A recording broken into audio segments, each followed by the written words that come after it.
6 নৱেম্বৰ তাৰিখত চাম্বপাৰা উচ্চতৰ মাধ্যমিক বিদ্যালয়ত নৱাগত আদৰণি সভা উদযাপন কৰাত পৰিচালনা সমিতিৰ সভাপতি আব্দুৰ ৰাজ্জাকক কিছুমান দুষ্ট চক্ৰই তেওঁলোকক কিবা চৰ ভুগি দিছিল নেকি। তাৰ বিপৰীতে তেওঁ জৰহমী থানাত এটা এজাহাৰ দাখিল কৰিছিল। যাৰ নামত এজাহাৰ দাখিল কৰিছিল সেইকেইটা মানুহ তাত উপস্থিত নাছিল। ভিত্তিহীন এটা তেওঁ গোচৰ ৰুজু কৰিছিল। সেইখন গোচৰত মই উপস্থিত আছো। সেইখন গোচৰ মোৰ নামত আছে। মই 13 নম্বৰ আসামী। মই চাম্বপাৰা বজাৰত আছিলো সেইদিনাখন। তো সেইখন কেছ আমাৰ বেল হ'ল ইতিমধ্যে। তো যোৱা শনিবাৰে 16 তাৰিখত ব্ৰহ্মপুত্ৰ ভেলী একাডেমীৰ সৌজন্যত যুৱ মহোৎসৱ উদযাপন কৰিছিল তেওঁলোকে। সেইখন যুৱ মহোৎসৱত মোৰ ভাইটিৰ স্বৰূপ লোহিত হুছেইনে সেই যুৱ উৎসৱত অংশগ্ৰহণ কৰিবলৈ গৈছিল।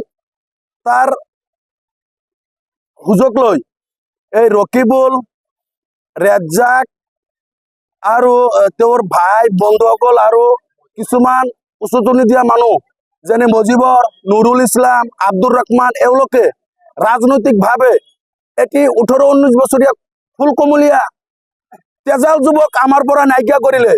ইয়াৰ আমি উচিত তদন্ত তথা উচিত শাস্তি আমি আমাৰ চাম্বপাৰা অঞ্চলৰ পৰা গড়াইমাৰী মৌজাৰ পৰা আমি বিচাৰিছো। আমাৰ মাজৰ পৰা এই ফুলকমলীয়া যুৱকজন তেজাল যুৱকক কেনেকৈ হত্যা কৰিলে ৰাজনীতিক ষড়যন্ত্ৰত, এইটোৰ উচিত বিচাৰ ন্যায়তন্ত্ৰই আমাক দিব বুলি আমি আশ্বাস প্ৰদান কৰিছো। লগতে সমূহ আৰক্ষী বিষয়াসকলক আমি বিনম্ৰভাৱে অনুৰোধ জনাইছো, আপোনালোকে অতি শীঘ্ৰেই এই কালপিতসকলক কৰায়ত্ব কৰি উচিত বিচাৰ কৰিব বুলি আমি আশাবাদী। আমি ৰাইজৰ তৰফৰ পৰা ফাঁচীৰ দাবী উত্থাপন কৰিছো। ৰাজ্জাকৰ ফাঁসি লাগে, ফাঁসি লাগে, ফাঁসি লাগে, নুরুল ইসলামের ফাঁসি লাগে, আব্দুর রহমানের ফাঁসি লাগে, ফজল হক মাস্টারের ফাঁসি লাগে, ব্যক্তির ফাঁসি লাগে। আসলে পরিস্থিতি খুবই ভয়ানক পরিস্থিতি। তো যোৱাকালি গড়াইমাৰী টাউন ক্লাবত ফাংচন হৈছিল। তো সেই ফাংচনত এই আবুল হুছেইনৰ ল'ৰা লোহিত, সেই লোহিতক কোনোবাই হত্যা কৰিছে বুলি শুনা পাইছো মই।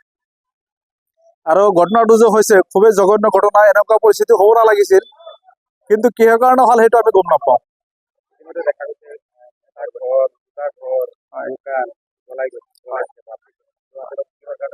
সেইটো আচলতে তেওঁলোকে হত্যা কৰিছে। এতিয়া কোনোবা জ্বলাই দিছে ঘৰটো, আমি তেনেকে নাজানো। আৰু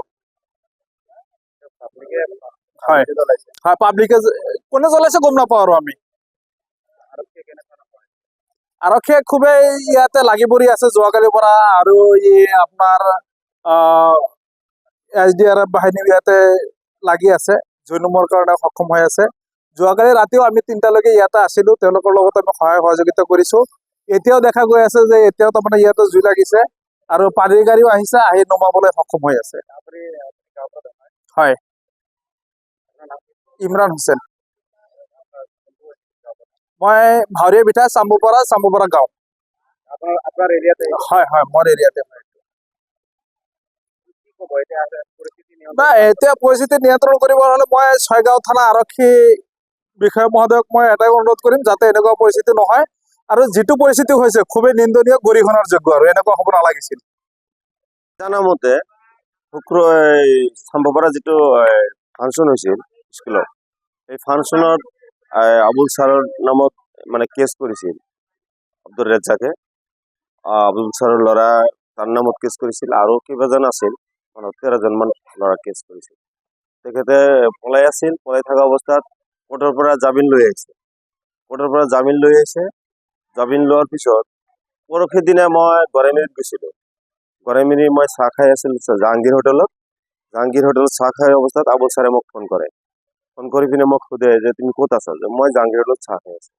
তুমি পটকে ওলাই আহা। কিয়? ওলাই অহা কাম আছে। তাৰপিছত মই ওলাই আহিলোঁ। অহাৰ পিছত মই ক'লো যে বোলা মোৰ লগত। ক'ত যাম? যে মোৰ নামত কেছ হৈছে, তুমি শুনা নাই? যে নাই শুনা। চাম্বপাৰা ফাংচনৰ নামত হেৰি কাজিয়া হৈছিল তাতে মোৰ নামত 1 নম্বৰ আসামী দিছে, মোৰ ল'ৰাটোৰ নামত দিছে যে মোক থানাৰ পৰা জামিন আনিবলৈ।